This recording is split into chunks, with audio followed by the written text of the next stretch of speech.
The issue of Afghans who are waiting here in Islamabad to be allowed or to be issued a visa for Germany. The German foreign minister said that he had a call with his colleague in Pakistan, and there was some kind of an understanding that the process could prolong until the end of the year. I think the word deportation is not the correct expression that needs to be used over here, because deportation is not the thing that's being actually done. You see, Pakistan has hosted millions of Afghan refugees over a period of more than 40 years. And we consider Afghanistan as our brotherly, neighborly Islamic country. Refugees that came from Afghanistan, because we need to understand the context of what's going on right now. So Pakistan hosted them willingly over decades. There was a foreign intervention in Afghanistan, Soviet Union, and then there was a long period of conflict of this internal civil war. So since Doha Agreement, there is no foreign forces over there, and there is an interim Afghan government. There is no civil war also going on. If you talk with the interim Afghan government, they claim that there is a lot of peace over there, and they claim that everything is hunky-dory. They claim their economy is very good and everything is great. So then this reason of these Afghans staying in Pakistan doesn't exist anymore. There is a lot of empirical evidence that a lot of these Afghans who are here, they are involved in terrorism, they are involved in criminal activities, they are involved in drug trafficking, in narco, in multiple things. Any state, whether it's Pakistan, it's Germany, it has its first right is towards the peace, stability and security of its own citizens. Nothing like forced deportation, as the people would like to say it. So the process has been going on for months and years now. So it was, I think, last year, I think perhaps in October, that the state decided enough time was given that the people will be sent back. We are going in a very systematic manner, and we have a very logical way of doing that. And Pakistan has been giving extensions and extensions and extensions for multiple times. The visit of Field Marshal Munir to the US. I just read in the New York Times Prime Minister Modi could come to the same location at the same time when the Field Marshal had lunch with President Trump. Was Pakistan aware of this idea that the two could meet there? And if you were aware? As far as Pakistan is concerned, the substantive part in issue is that whether we would like to engage with the Indians or not. Pakistan believes that there's always that the issues needs resolution, and it's very important that the international players, especially players like USA, they must intervene and they need to come and resolve the issues which are the enduring reasons of the conflict that is going on. Because on 10th of May, actually the only fire has ceased. It's ceasefire that happened. The conflict endures, whether it's the Kashmir issues, whether it is the state-sponsored terrorism of India, whether it is the rising extremism or the Hindutva mentality, irrationality that has gripped India. It is important for the international community, through its mediation, the Indians are made to realize that this sort of irrationality and this strategic arrogance, the path of the hubristic attitude that they have adopted, it's not going to work. So I think first, I think the correct term is not insurgent. It's terrorist. So there's no insurgency in Pakistan, whether it's in Balochistan or Khyber Pakhtunkhwa. It's pure terrorism. And we have no doubt in our minds in Pakistan that each and every incident of terrorism that happens in Pakistan, behind that is Indian support and its abetment. But we have absolutely no doubt in it. You talk about the evidence. So this is one dossier that was given in 2001. Then there's a dossier that was given in 2003 to United Nations. Then there is the arrest of the Kulbhushan Yadav. Then this is a serving Indian naval officer who was involved in terrorism inside Pakistan. I will bring it into 2025. So it's a continuous, it's happening. In 2005 again a dossier was given. So Pakistan has been giving all these dossiers, and each dossier is full of the evidence to the international community, and in Sharm el Sheikh it was handed over to the Indian Prime Minister at that time. I'll give you some numbers. Since January 2025, there have been 1,016 terrorists have been killed by Pakistan. We have suffered 762 shahadats, martyrs. Out of this, near to 300 are civilians. We have been carrying out, during this calendar year, we have carried out so far 47,900 intelligence-based operations. So this comes to approximately 190 intelligence-based operations per day. If you see this quantum of effort that is going on, and this terrorism, if it is only homegrown and home supported, it would have been over way back. Just by the amount of threat that is coming out to Pakistan, any sane mind can understand that this cannot go on without external support and sustained support. You kill 1,000 and still they are coming. So there is a base of operation because coming from where? Afghanistan. So there is a base of operation that the Indians use. The base of operation is Afghanistan. The whole terrorism that is being done is being executed by the Indians over there. So Indians have a playbook of using terror as a tool of state. In Pakistan, their main two tools are this Fitna al-Hindustan aka DLA and this Fitna al-Khawarij aka TTP. This is on 25th April. An Indian-sponsored terrorist, Abdul Majid, was apprehended near Jhelum bus stand, and we had put it out in the media and everywhere and shared everywhere. And we discovered ID bombs, 2 mobile phones and cash from them. Now this person, using these drones, we carried out his raid.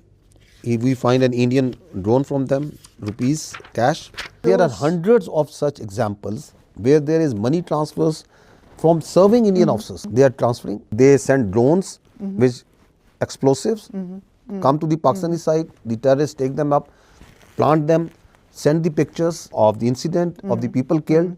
There are telephone calls, there are audio calls, and there are instructions given. I understand. Yeah. But it seems to me, from what I have heard, and also there is no public statement from any Western partner who have endorsed your claim. There are two reasons. One is that we must acknowledge that Indians have a much bigger information and disinformation machinery at their disposal. If you watch the Indian media also carefully, you will see that blatant lies, and they live with that, and they are, of course, and you saw in the Makkah Expo. The effort that the West needs to take, they have to then accept the reality that yes, India is a state-sponsored terrorist state, and at the same time you have those economic relations, and you have that notion of the West as a notion of the net security provider. So there are some other roles that some other lens from which the West needs to looks towards the Indias. On the other hand, of course, there are claims that Pakistan is supporting terror. So that is part of that. That is part of that Indian disinformation campaign. That because this is a classic thing that you yourself do terrorism, and at the top of your lung you start crying that you are doing it. So, but I want to ask you, because there have actually been Pakistani officials, including President Musharraf, acknowledging that in the past Pakistan did have this playbook too. So can you explain when and how this strategy has shifted away from using these kind of tactics? Pakistan became a frontline state with the West, with the US especially, or these mujahideen who were instrumental in taking on the Soviets at that time. So once the Soviets left, so these were left there and the problem was left here. And there was a long period of civil war, which Pakistanis suffered and dealt with. Now because of that culture, and our society suffered because of that. Pakistan has paid one of the huge price for that. I think hundreds of thousands of people have been casualties. There have been billions, hundreds of billions of dollars of this economy. Hit losses have been maintained by us. So despite all the apprehension of the world, we wanted some things peaceful over here because we suffer the consequences of anarchy and division and civil war over there. What I'm trying to get at is the specific policies towards groups like Jaish-e-Mohammed and Lashkar-e-Taiba.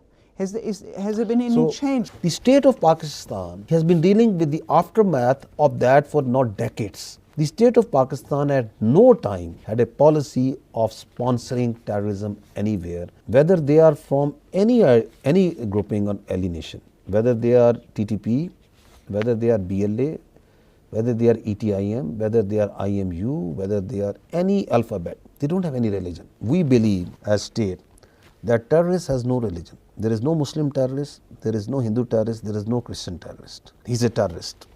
He has nothing to do with humanity. Because the state control needs to be strengthened. That's what we are fighting on daily basis. We don't distinguish between terrorists. A terrorist has only lust for imposing its will on someone else. There's so much empirical evidence that Pakistan has been going against all these groups, including all terrorist groups, wherever they are. We in Pakistan, the state of Pakistan, including its military, we abhor these non-state actors and terrorists. I am telling you that is it not enough that we are doing 190 intelligence-based operations on a daily basis? on all types of terrorists, Well, all but hues and cries. maybe on some groups more than others. Because it is as per the threat. If Vitnal Khwarij, if 2 days before, if in Bannu they attack a federal constabulary post and they kill and 6 are shaheed, so that is the clear and present threat. Any country, your Bundeswehr will also, or your army or your Nachrichten Dienst will also be focusing more on that, which is a very clear threat. Because that's what the public will demand. So if the fitna al Hindustan on daily basis is stopping the buses, taking out the Indian citizens and slaughtering them, so why should we not be more worried about them? So that is in proportion to the threat that they are posing. But we don't distinguish between any sort of terrorist groups in any non-state actors. I think if you see, the Pakistan has banned these. They are not allowed to operate over here. So that is the government policy. Anything which is a defunct, which is a non-state, and we say very clearly, and that's our belief system, that there is no space for any Jaish, any private army or militia in the country. We don't believe that any person or any political leader has the capacity, has the authority to declare jihad by himself. Those 2 visits of the Field Marshal to the US, how important were they, or in how far did they help warming the relations to the US? USA played a very constructive role in the Mark-e-Haq between Pakistan and India. And we consider that the President Trump showed path-breaking strategic leadership here. That is a very significant role that he played. Secondly is that Pakistan and USA have a long-standing relationship. And over a period of time, I think we have been able to enhance or amplify on our convergences and deftly manage the divergences. There are areas where a lot can be done. There are areas where a lot of engagement can be done. There are areas where a lot of discussion can be done. And Pakistan views the relationship with USA as very important. We don't think that these relationships have anything to do, or there is a either or with the other countries. So we at the same time have very constructive and a strategic relationship with China and other countries. So there is no either or. And if you see, there is a scope in it is not only in the mill-to-mill diplomacy or the way where we are engaging. A lot of scope in the counter-terrorism, and we really acknowledge the recent declaration of the Majid Brigade by the United States as a terrorist organization. Intelligence sharing. Pakistan has voiced some concern about some of the weapon systems that the US left when they left Afghanistan. What's the way out, and what are the weapon systems that you are specifically concerned about? The first, like you asked, that what are those weapons? Yes. So this is and this is with evidence. So this is with Mianwali Air Base was attacked on 4th November 2003. These are the terrorists killed, and these are the weapons recovered. And each weapon, this is M4, this is M16, these are all US made. We share all this data with the Americans. They do have that. Now this is after Indian Pahalgam.